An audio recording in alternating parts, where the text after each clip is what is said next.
எங்கள் கட்சி போச்சே, எங்கள் கட்சி வீணா போச்சே அப்படின்னு சொல்லிட்டு ஒரு வயதான முதியவர் வந்துட்டு அதிமுகவை நினைச்சு கண்ணீர் விட்டு அழுகிறாருங்க. எங்க கட்சி போச்சு,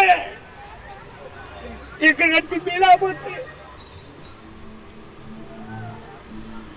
நாங்க வந்து நான் வந்து 40 வருஷமா இருக்கிற ரெட்டலையில, அதனால இப்ப விஜயபாஸ்கருக்காக வந்திருக்கிறவங்க. அதுக்கு மேல இனிமேல் தான் சொல்ல முடியும், இப்ப சொல்ல முடியாது.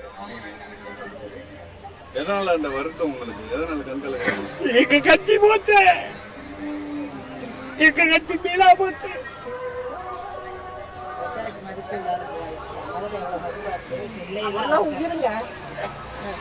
அந்த சாமி கும்பிட்டு தான் ஃபர்ஸ்ட் ஓட்டுங்க. அவங்க தான் ஃபர்ஸ்ட் ஓட்டு போட்டாங்க. இந்த தடவை விஜயபாஸ்கர் தான் ஜெயிச்சாரு.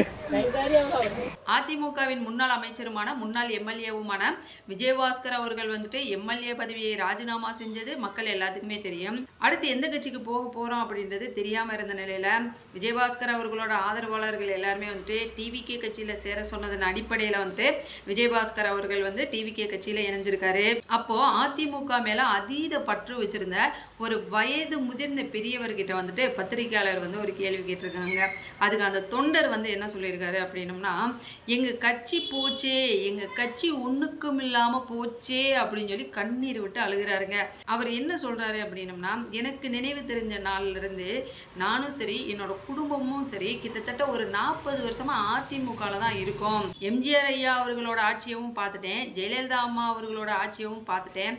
ஜெயலலிதா அம்மாவோட ஆட்சி வந்துட்டு மறுபடியும் வருமா அப்படின்னு சொல்லிட்டு ரொம்பவே வருத்தப்படுறாருங்க.